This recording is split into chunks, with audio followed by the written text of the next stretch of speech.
Salam sejahtera bagi kita semuanya. Kita berjumpa kembali di dalam Lentera Anugerah program Klasis Medan 1.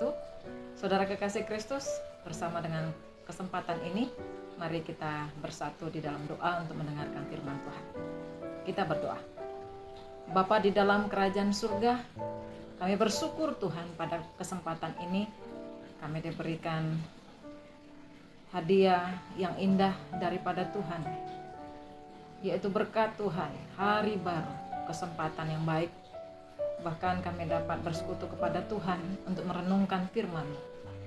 Kami sungguh Tuhan rindu disapa oleh kebenaran firman Tuhan. Berbicaralah Engkau ya Tuhan. Ajari kami, urapi mulut, hati dan pemikiran hamba-Mu ini, sehingga hamba-Mu dapat menyatakan firman kebenaran-Mu dan dapat melakukannya bersama dengan umat Tuhan yang mendengarkannya. Di dalam Kristus Yesus Tuhan dan Juru Selamat kami hidup, kami berdoa kepada-Mu Tuhan. Amin. Jemaat kekasih Kristus, firman Tuhan pada kesempatan ini kita ambil dari kitab Efesus pasal yang keempat, ayat 17 dan ayat 21. Beginilah firman Tuhan berkata, "Sebab itu kukatakan dan kutegaskan ini kepadamu di dalam Tuhan, jangan hidup lagi sama seperti orang-orang yang tidak mengenal Allah dengan pikirannya yang sia-sia. Tetapi kamu bukan demikian, kamu telah belajar mengenal Kristus." Demikian jauh firman Tuhan. Kita harus berkata, berbahagialah orang yang mendengarkan firman Tuhan dan memeliharanya dari hari lepas hari. Amin. Jemaat Tuhan, kita disapa dengan tema identitas yang diperbaharui. Saudaraku yang dikasihi Kristus, saat ini surat Paulus kepada jemaat di Efesus, Paulus ingin menghubungkannya pada bagian pembukaan di dalam pasal 4 yang mengatakan, "Aku menasihatkan kamu supaya hidupmu berpadanan dengan panggilan itu." Dan pada ayat 17 ditekankan kembali lebih lanjut, "Sebab itu kukatakan dan kutegaskan, agar jangan hidup lagi sama seperti orang yang tidak mengenal Allah." Saudaraku yang dikasihi Kristus, Paulus sungguh menggambarkan orang yang tidak mengenal Allah itu sebagai orang yang memiliki pikiran yang sia-sia, hati yang gelap, jauh dari Allah, seorang yang bodoh dan degil, sehingga mereka menyerahkan dirinya kepada hawa nafsu dan berbuat segala kecemaran. Paulus di sini menggunakan ada istilah hawa nafsu, dalam bahasa aslinya pleonexia. Istilah ini memiliki pengertian dengan sifat rakus, tidak pernah puas, sungguh tamak dan iri hati. Dengan kata lain, saudaraku yang terkasih, istilah ini dapat diartikan dengan hawa nafsu yang begitu serakah, yang mengorbankan orang lain untuk kepentingan dirinya sendiri, dan nafsu yang tidak terkendali untuk memiliki sesuatu yang bukan haknya. Dan hal ini muncul melalui berbagai tindakan seperti mencuri, memaksakan kehendak, penipuan, pertengkaran, dan berbagai rupa percabulan. Ibu bapa dan saudaraku yang dikasihi Kristus, dengan menunjukkan pada figur manusia lama itulah, Paulus mengingatkan orang percaya supaya identitas mereka sebagai orang-orang yang telah mengenal Allah. Nah, di ayat 20 sampai 21 dikatakan, "Tetapi kamu bukanlah demikian. Kamu telah belajar mengenal Kristus, mendengar tentang Dia dan menerima pengajaran dalam Dia menurut kebenaran yang nyata dalam Yesus." Saudara, Paulus mengingatkan bahwa merekalah orang-orang yang telah mendapat anugerah Allah. Mereka yang dulu berjalan dalam kecemaran, dalam hawa nafsu menuju kebinasaan itu, ditarik keluar oleh Allah. Nah, kepada mereka inilah Paulus mengingatkan mereka supaya Mereka tidak menjadi sama dengan orang-orang yang tidak mengenal Allah. Dan mengenai hal ini, ada seorang tokoh yang berkata, dia bernama Thomas Kainer. Dalam perkataannya menyebutkan bahwa orang percaya itu dimampukan untuk melepaskan manusia lama, yaitu natur Adam yang pertama yang telah mati melalui kematian Adam kedua di kayu salib.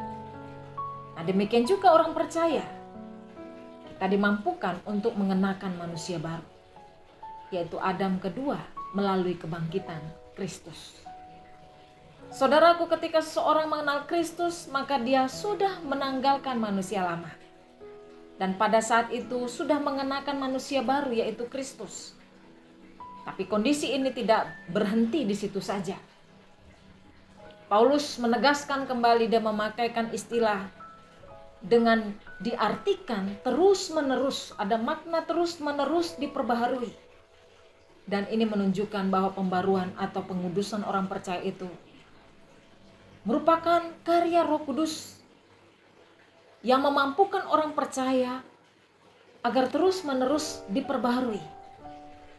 Dengan kata lain, perubahan status manusia lama ini menjadi manusia baru terjadi satu kali saja. Tapi perubahan hidup orang percaya itu terjadi terus-menerus, saudaraku. Jemaat Tuhan yang berbahagia dalam Kristus Yesus, kita semua pasti sadar tidak seharusnya seseorang itu mengenakan baju yang lama terus-menerus. Dia harus menggantikan dengan baju yang baru. Dan secara terbuka kita bisa mengatakan bahwa kita itu begitu familiar ketika berbicara mengenai Allah, yaitu iman maupun kekristenan. Tapi kita sebenarnya itu berada di titik rawan, saudaraku. Rawan ketika iman maupun pengetahuan akan Allah itu hanya sebatas atau berada pada level konsep saja. Kalau kita mengenal Allah itu hanya sebagai wacana saja maupun doktrin saja, itu adalah sesuatu yang tidak benar. Nah, mungkin kita fasih akan berteologi, tapi di sini mungkin kita anggap bahwa diri kita itu begitu hebat, tetapi kita begitu buta bahwa diri kita itu gagap dalam bertindak. Gagap ketika kita melakukan cara hidup kita dapat dilihat oleh orang. Dan mungkin kita sadar atau tidak sadar, kita terhanyut dalam perkataan dan perbincangan yang sia-sia. Kita selalu hidup di dalam kegosipan atau cenderung menjelek-jelekan orang lain. Istilahnya, kita sering sekali melakukan pembunuhan karakter orang lain.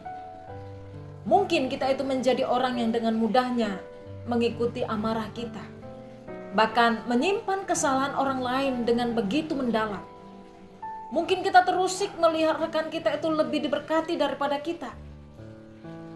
Mungkin demi kepentingan diri kita sendiri, kita memilih untuk memelintir kebenaran. Kita sering berkompromi, saudaraku, demi memuaskan hawa nafsu kita. Kita lebih suka dilayani meskipun sudah seharusnya kita melayani. Kita lebih mengutamakan kepentingan diri kita sendiri daripada menaruh perhatian terhadap kepentingan orang lain. Atau mungkin juga kita terlihat baik di luar, tapi kita malu kalau cara hidup kita itu yang selama ini tersembunyi diketahui oleh orang banyak. Kita harus tertunduk malu, saudaraku. Karena kita harus sadar ternyata kita itu masih mengenakan baju yang lama, yakni manusia lama itu sendiri.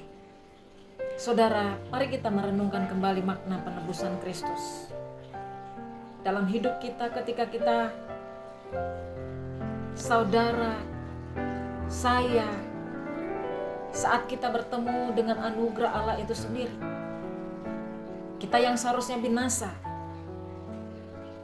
tenggelam dalam lumpur dosa itu, kita ditebus dengan darahnya yang kudus. Ia memilih untuk memikul celah dan malu kita, supaya kita menjadi umat kesayangan Tuhan. Umat yang kudus milik kepunyaan Allah sendiri, dan kita yang dulunya berjalan dalam kecemaran dan sia-sia. Tapi di sini kita dimampukan untuk berjalan dalam kebenaran dan kekudusan. Kita yang seharusnya tak dapat memilih apa yang benar dan apa yang salah. Tapi saat ini kita diperbarui terus-menerus, belajar, dan tidak ada hentinya, sehingga kita dapat memilih apa yang menyenangkan hati Tuhan. Itulah yang menjadi hidup yang disebut sebagai identitas yang diperbarui. Kiranya Tuhan dengan bersama penyertaan-Nya kita terus dikuatkan untuk melakukan perintah-Nya. Tuhan Yesus memberkati. Amin. Mari jemaat Tuhan, kita bersatu dalam doa. Bapa di surga, kami bersyukur bahwa firman-Mu saat ini mengingatkan kami kembali untuk memakai baju manusia yang baru.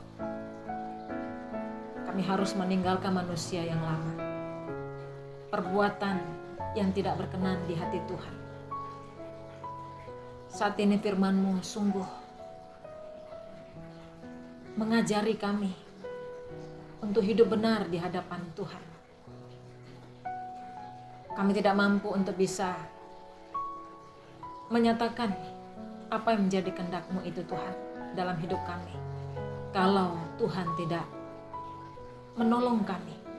Karena dalam kebangkitan Kristus, manusia lama kami dimatikan, dan kami hidup di dalam manusia baru.